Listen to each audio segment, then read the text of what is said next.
Welcome to the Explainer. Today, we're digging into something huge, Audi's master plan to take on Formula One. We're talking about how an absolute giant of the car world is engineering its way into the fastest sport on the planet. Everything, and I mean everything, hinges on this one year, 2026. You've got to understand, this isn't just another date on the calendar. It's the start of a massive, seismic shift in the entire world of Formula One. And who's standing right at the center of that shift? You guessed it, Audi. Look, after years and years of rumors and speculation, it's finally official. The German powerhouse is jumping into the Formula One World Championship. And they're not just dipping their toes in the water. No way. They are building a full-blown factory team, completely from scratch. Now, this wasn't some spur-of-the-moment thing, not at all. This is a super calculated strategic play. It's all about timing, about jumping in right as a new era for the sport begins. So that begs the question, right? Why F1? And why now? Why is 2026 the magic number? Well, for Audi, it really comes down to their DNA. F1 is the biggest stage in the world, right? It's the perfect place to prove what their whole brand is about. That famous slogan, Vorsprung durch Technik, which basically means progress through technology. I mean, they've already conquered Le Mans. They've been successful in Formula E. Even the Dakar Rally. F1 is just the next logical step and, the toughest challenge out there. And here's the real kicker, the thing that made this all possible. A gigantic rule change that's coming in 2026. Think of it like the sport hitting a giant reset button. It completely levels the playing field for newcomers.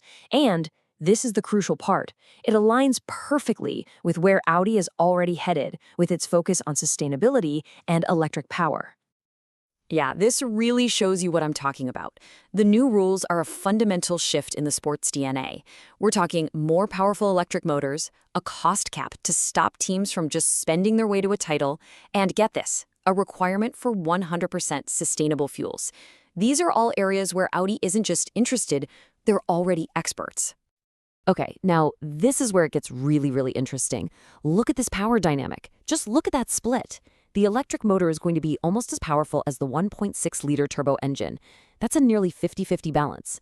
That's not just a tweak, that is a radical change, and it plays right into Audi's hands, given their whole history with hybrid tech. All right, so the why makes sense, but what about the how? How on earth do you build a team from scratch that can compete at the very top? Well, Audi's got this fascinating global plan that's built on three main pillars. First up, let's go to Newburgh, Germany. This is the heart of the whole operation. This is where they're developing and building the entire power unit. We're talking the engine, the battery, the electric motor, the whole shebang, and they're doing it completely from the ground up. It's a huge deal, and it's actually the first F1 engine to be built in Germany in over a decade. Okay, pillar number 2 takes us to Hinwil, Switzerland. Now this is a brilliant move. They've gone and bought the legendary Sauber team. By taking over the entire Sauber group, Audi basically gets an instant injection of over 30 years of F1 experience. They get the chassis know-how, the race operations, all that invaluable stuff right from day one. And to complete the strategic triangle, they're setting up a third base right in the UK's Motorsport Valley. And the reason for this is so simple, it's genius. That's where all the talent is. It gives them direct access to the biggest pool of F1 engineers and experts in the world. They're making sure they can hire the best of the best. So you've got this incredible machine being built across 3 countries. But a machine is nothing without the right people driving it, right? From the very top executives down to the drivers in the cockpit, Audi has been carefully, methodically putting together a team of absolute pros. And the leadership structure they've put in place, it's crystal clear. You got the big boss, Audi's chairman Gernot Döllner, and reporting right to him are 2 names F1 fans will definitely know. Mattia Binotto, who's going to run the whole project, and Jonathan Wheatley as the team principal, handling the race weekend stuff. I mean, bringing in guys like that, that's a serious statement.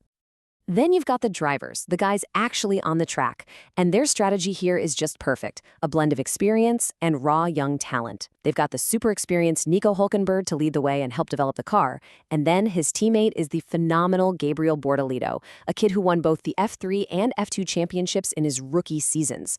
You can't ask for a better mix of proven skill and insane future potential. And look, a project this massive, you can't do it alone.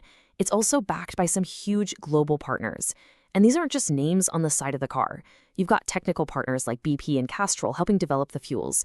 And then you've got massive brands like Revolut and Adidas for global reach. Every single partner has a real strategic role to play here. Okay, so the plan is there, the people are there, the partners are there, everything seems to be in place. So what happens now? What does the final countdown to 2026 actually look like? This timeline lays it all out pretty clearly. These are the final, very deliberate steps. The Sauber takeover? That's done. 2025 is going to be the transition year, where the drivers get settled into the team while it's still running as Sauber. And then, early 2026, we'll get to see it, the very first official Audi F1 car, right before they hit the track for their official debut. So when you look at the whole picture, from taking advantage of the new rules, to building this incredible global operation, to handpicking every single person on the team, it's obvious that every single move has been made with one and only one goal in mind: to get to the front and compete for wins.